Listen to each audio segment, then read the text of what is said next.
Welcome to Seattle College's international programs and our show Conversations With, where we talk to people that help you understand how you too can be an international student in the United States and why Seattle Colleges should be your first choice. We'll talk to students and staff and agents and government folks, all kinds of people about what you can expect when you're getting ready to apply or travel here, what you'll experience while you're with us, and how it can all lead to an amazing life.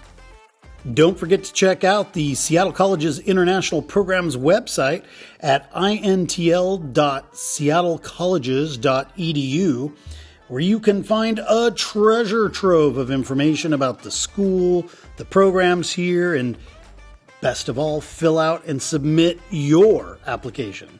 Again, that's intl.seattlecolleges.edu. Hey everybody, welcome back to Seattle College's Conversations With. We're here in Bellevue, Washington for the AIRC conference, and while we're here, we've run into friends, and we want to introduce you because I think you may be able to learn a few things about international education and specifically about using agencies. Welcome. Hi, thank you so much, Evan, for calling me here. I'm Ankit Jain. I am a student advisor from India, and my company's name is One Window Overseas Education. I'm located in the southern part of the India. It's called Hyderabad, and if you see in the demographics, Hyderabad is the major producer of engineers across the world, and India is a major exporter of students, especially to the US. So that is where I belong. That is what I do. I guide students to make their right decisions into their higher education abroad, whether it is a associate degree, bachelor's degree, master's degree, or any certificate programs. I help them with deciding the right place they can go with. Right. So do you serve just India, or do you take students from Sri Lanka, Bangladesh, Nepal? I mean, what's your larger geographic? Right. So initially, when we started 15 years ago, we were only taking students from India. And then slowly, we started getting inquiries from Middle East, Southeast Asia, Central Asia, and other places as well. So if you ask me, we do not have a presence there, but we do get clients from there because of the way we deliver our services to the students. Right. So if someone were to contact you from those areas, it wouldn't be a problem. No problem at all. Right. Yes. Right. We will be happy to guide them, because ultimately all the students are one for us. Right. So if they do want to contact you, I'll get this out now and we'll do it again at the end. I want to make sure they know how to contact you. What's the best way they can find you and contact you? So they can reach out to our website, which is onewindow.co, onewindow.co. Okay. And there'll be a lot of contact modes available there. They can chat with us, they can email us, they can WhatsApp us, or just leave their inquiry, and we will be in touch with them through email. So that's how we can do. So how many students per year do you guys help? We speak to more than 5,000 students a year. We speak to more than 5,000 students a year through different modes, webinars, seminars, workshops, and other activities. Wow. And ultimately, of those 5,000 students, we are able to guide at least 600 to 800 students a year for different programs. Wow. Okay, so let's go back a little bit. You were a young man. Did you go overseas for education? I always wanted to, but I couldn't get a chance, because as soon as I completed my bachelor's degree, I thought, okay, I'll take some experience by working at different places. I worked at Amazon, I worked at other different countries and companies, and then started things of my own into overseas education, and never got a chance to leave this and then pursue higher education. I always have a dream to go. Right. Well, now you're making the dream true for other people, other students, which is really cool. So tell me about your starting the company. You founded the company in what year? Right. So this company got founded in 2009. Oh, so it's been around. Yeah, it's been around about 15 years now. So after 15 years, what is the one thing you've learned over those 15 years or so that every student should know? Like the one biggest piece of advice that you would ask a student to think about or to make sure they remember to do? Right. It's not just one thing, but I would say the very important thing I would say to the students is that you are different from others. Oh. Yeah. A lot of times I've observed students who are just following the footsteps of what their neighbors, seniors, or relatives have done, and they say that, okay, my neighbor, my elder brother, my cousin has done this, that means I have to also do the same thing. No, it's not the same. You are different from everybody else. Your profiles are different, your academics are different, your preferences are different, your expectations are different, your passion might be different, and your skill set is different. Mm-hmm. So I always wanted to tell this to the students that you are different from what everybody else is. So make a decision and take a decision which is very calculative. Right. Calculate things or assess things based on your skill set and your expectations, and that is where we come into picture. Mm-hmm. Right? But how do you balance, as an agent, how do you balance the kind of thoughts of the student with the parents? Like I know sometimes students can get a lot of pressure from their parents to go in a particular field. How do you navigate that?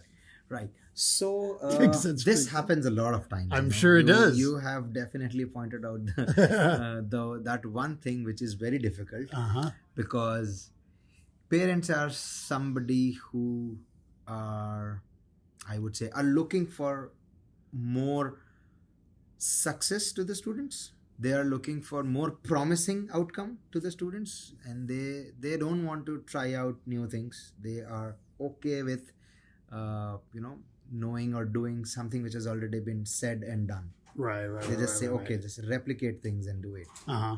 However, when it comes to students are really aggressive. They want to try out something else. They have seen more than what the parents have seen. But they're the young. Generation has changed. Yeah. Right? So when this comes to balancing out, that is where the facts and figures come into picture.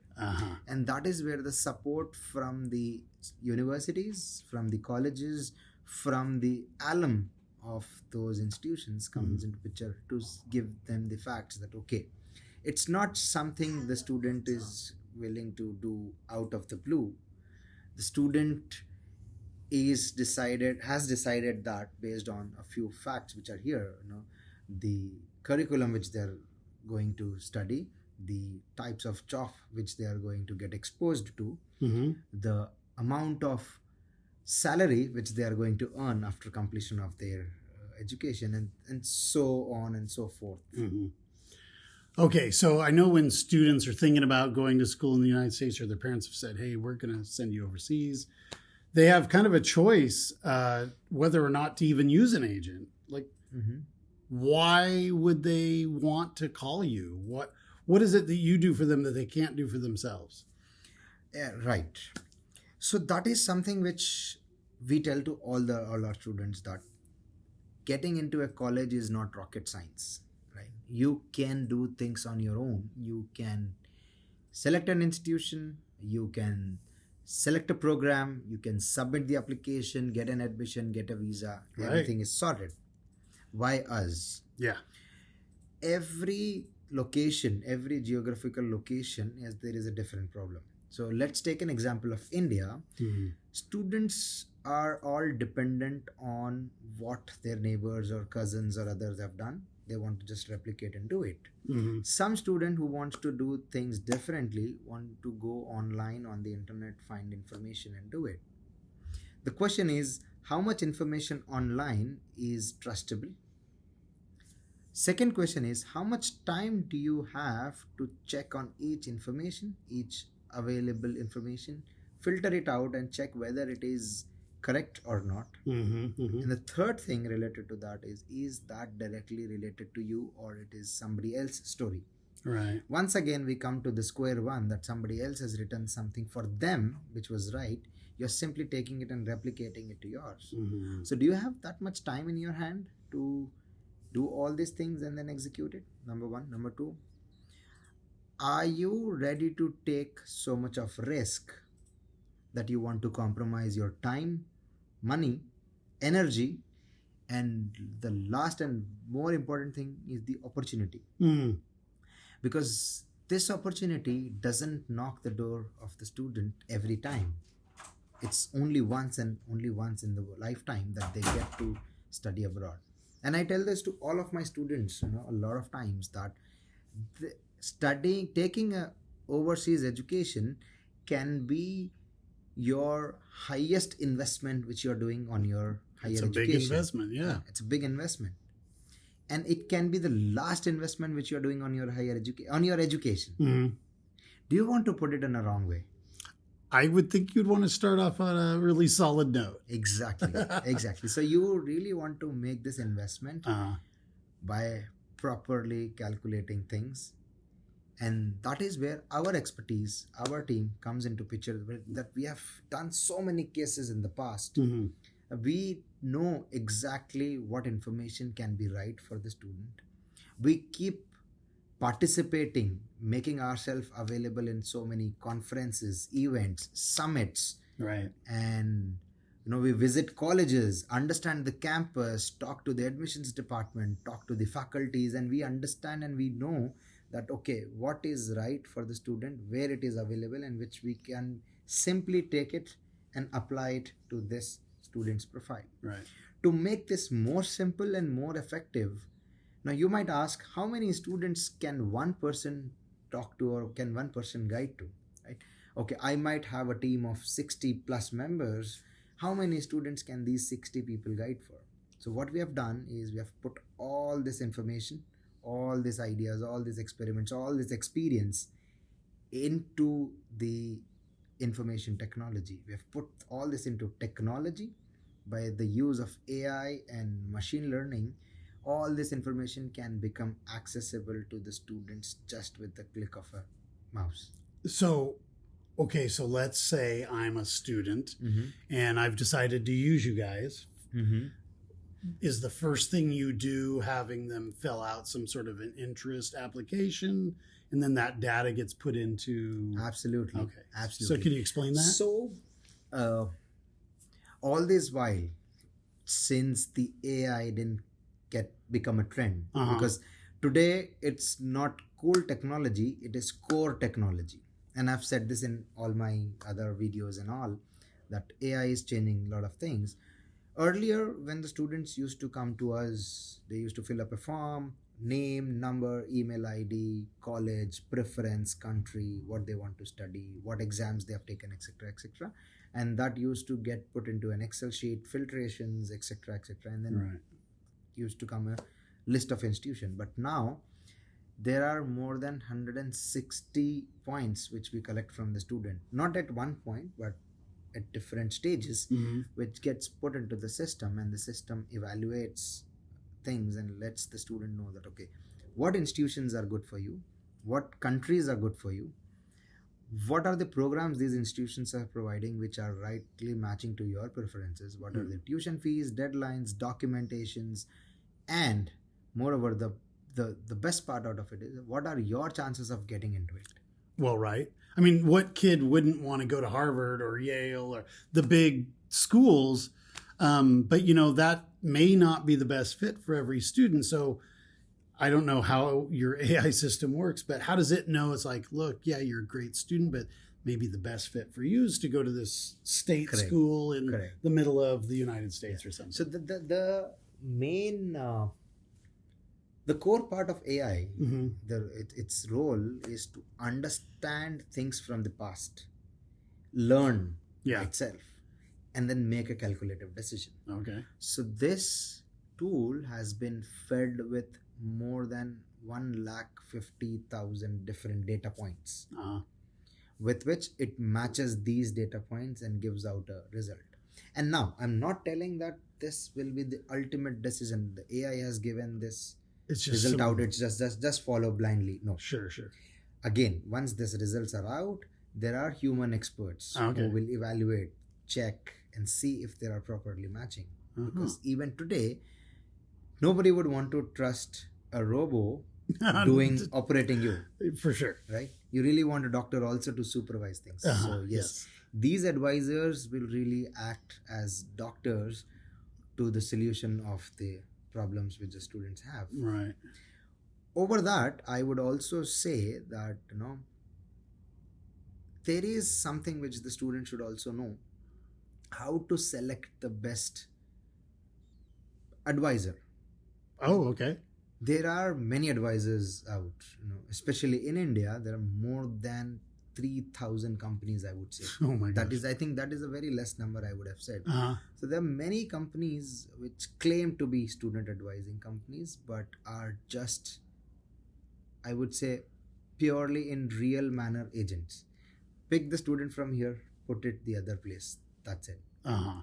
They do not do any empowerment. They do not do any upliftment. They do not do any training, anything, and just put it from here to there. Right. So the student comes in, he meets the agent. The agent says, "Oh, you're going to go to University of whatever." Mm-hmm. Kid shows up there not knowing where they Not are, knowing where they are. why they're there. Correct. Okay. Correct. You Exactly. guys have a more holistic approach Exactly. to that. Yeah, yeah. Exactly. So this cultural training, this engagement which we do with the students makes them a better fit student for that particular institution and college. Gotcha. Because we really don't want, the students to show up with a face which is blank. Right. We don't want the institution to think that, okay, what kind of students have come to our college. Plus, we really want our students to be little extra smarter than all the other folks in the batch. Okay. Right? So I'm curious, so I'm with a community college, and I know that community colleges aren't necessarily really well understood in a lot of parts of the world. Would your system be able to say, based on what we're seeing in your past, your history, your preferences, we think maybe going to a community college might be a good pathway for you? Yes. Yeah? Yes, absolutely. One of the We Yes. want you to come to our community college. Absolutely. So that is something which we are really focusing upon these days. Yeah. We want to build a ecosystem Uh-huh. within the students and parents which supports of accepting the getting admission into community colleges. Yeah. Because this is something, we were talking at one of your campuses. He did a fam tour with us, which was great. Yes, absolutely. Somebody was telling, it is a best kept secret which doesn't have to be a secret anymore. Right. It has to come out.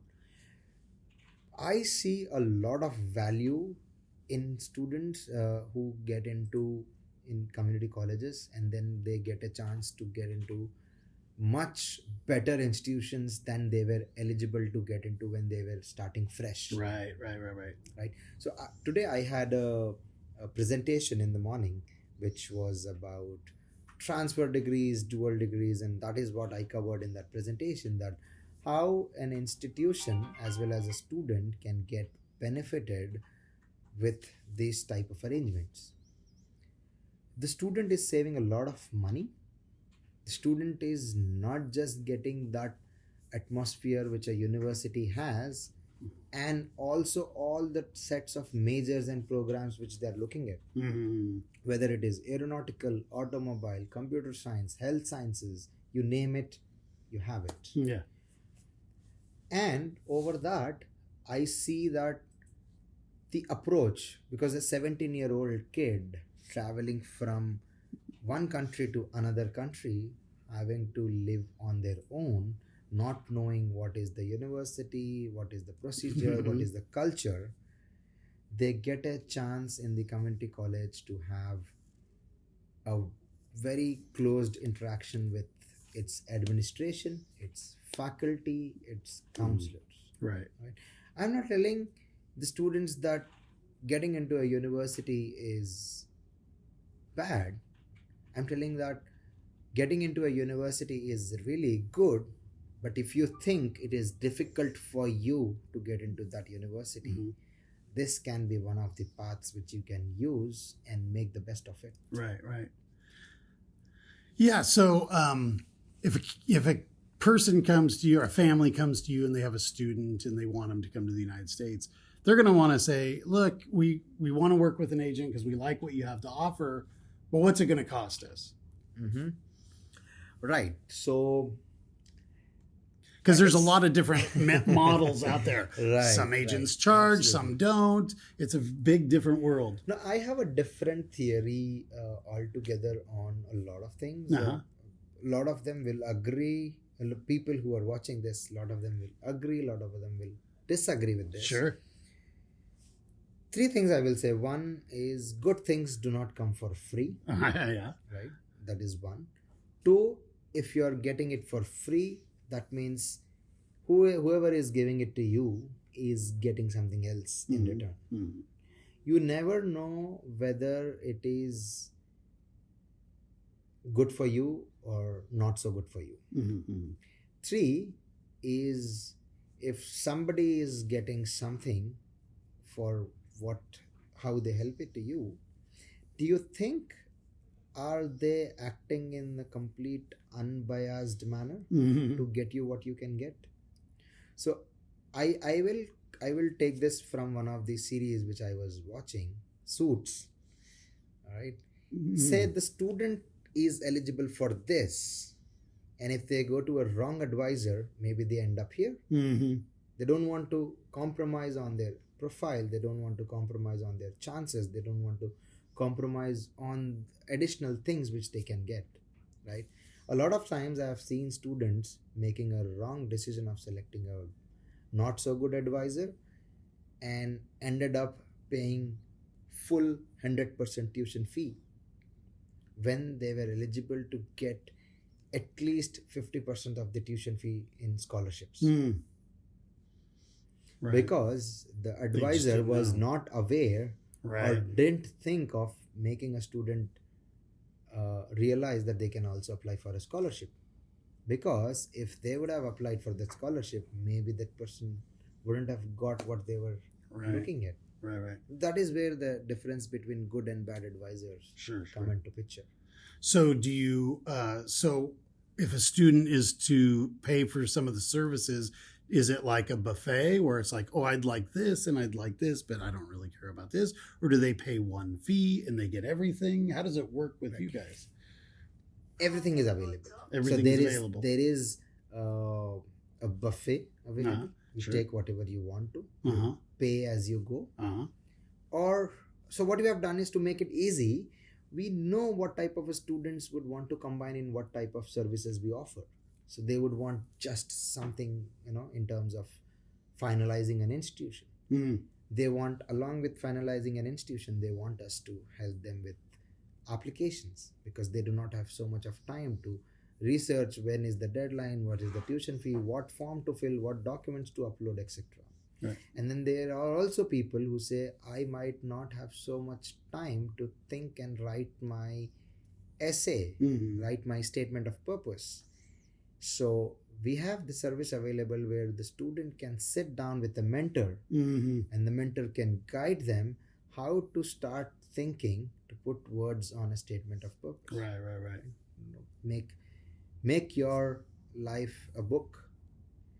And they ask so many questions, they give so many suggestions that they can write a good, attractive, impressive statement of purpose. Right. And somebody will also come and say that along with all these things, I also need to get guided on visa. Right. That's the complicated piece. Exactly. And it's not just with one country, it's different in every country. Somebody wants to go to US, there is a different process, there is an interview involved, there are different fees which they have to pay, visa fees, service fees, etc. And then it's different in the UK, different in Australia.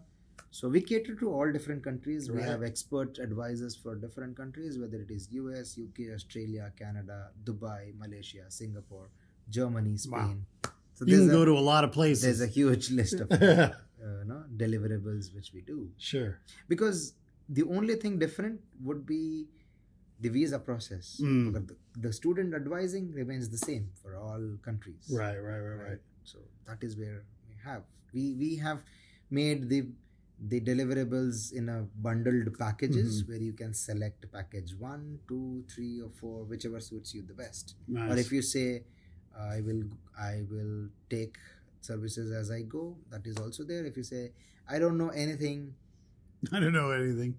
I don't know what package do I have to take, what things I need or not. You just give me everything. I will utilize whatever I will have to utilize. Right. So everything from inquiry to enrollment, they have it. They have it with us. available. Yeah. Wow, very cool. And if they want to speak with students that you've worked with before and placed at universities, Right. do you have like seminars where they get to interact with people, or?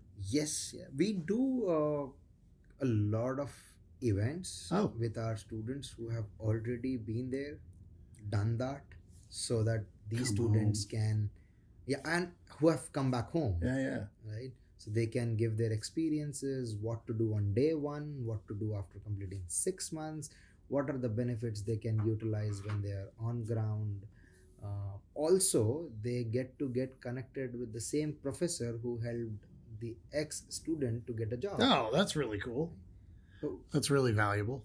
so I tell I tell this to all my students that you should never hesitate to build your network. You never know where this network can be helpful to you. I agree. One day your network can become your net worth. Yeah, for sure. Yeah. And which is really one of the, I mean, it's great to go to university or colleges and learn about topics. That's always great. But I think networking is one of the most powerful things about going to a college or university, whether it's in Canada or the United States or Australia, doesn't really matter. Correct. But yeah, getting to meet people, which is what we're doing. Exactly. We get to hang out. Exactly. Yeah. And international education is not just about sitting in a classroom and getting a degree. Absolutely. It's a lot more than that. They get to network, they get the exposure which is coming from different places of the globe, the ideas, the perspectives of different people, what type of problems the other people in other countries are having, how do they resolve it, what is their thought process. You never know that you can utilize that thought process in one of the problems which you might face in the future in the company where you work. Hallelujah. You never know. Absolutely. And Seattle colleges, we're just one of thousands of, hundreds of community colleges, but we love having international students on our campuses because you guys bring a perspective that our domestic students get to learn from as well. It's a two-way street. So these guys can help you get there. And then once you're here, we love to have you in our classrooms, interacting with our students and networking, working in our communities. It's really wonderful. I really appreciate the way international students get treated in your colleges, because I've been to all the 3 campuses of yours. Yeah. We really had a fantastic fam trip. Got to learn a lot there. The facilities which are available at Seattle colleges is something which the students should definitely not miss, or they should make sure that they utilize everything which is there. And the central campus, the lobby where the students were sitting and studying, it's amazing. Yeah. Well, they could give you more information about our school or a number of other schools. We hope you'll consider Seattle colleges. If you're out there thinking about using an agent, maybe not using an agent or advising, whatever you want to call it, these guys are available to help you. You want to tell them one more time before we sign off how they can get a hold of you? Right. Name of the company, just one more time. Definitely consider them. Give them a call. That you can give them all sorts of information on the phone. Of course. Doesn't cost you anything to make a phone call. So Yep.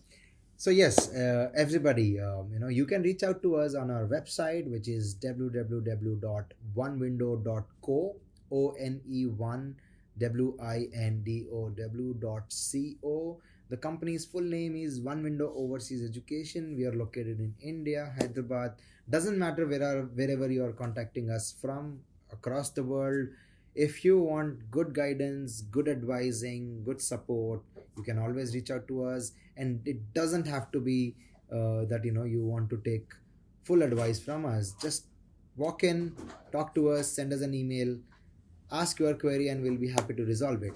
There are a lot of videos, a lot of content available of ours on the internet, on YouTube, on our website. Utilize everything, whatever you can, and we are happy for any suggestions and comments which you can have. All right, guys, remember every Wednesday right here, Seattle College's Conversations With. Learn all about the international education world and how we can help you get here to the U.S. and study. These guys can help you make it happen. We really appreciate your time today. It was so great meeting you here at the conference. Thank you so much, Evan. So much. All right, guys, take care. Bye-bye. Bye-bye. Take care. Conversations With is painstakingly crafted for you by the Seattle College's International Programs Department and supported by the lovely folks here on our campus. This show is produced and edited by me, Evan Franulovich. We welcome your emails and questions about coming to Seattle Colleges. Please reach out to us via our website or just give us a rating and a review on Apple Podcasts, as this helps others discover the show. Also, don't forget to follow us on Instagram, Facebook, TikTok, or YouTube at Seattle Colleges INTL. That's Seattle Colleges INTL. And be sure to check out all of the shows here on Conversations With. Thanks for listening, and we'll see you next week.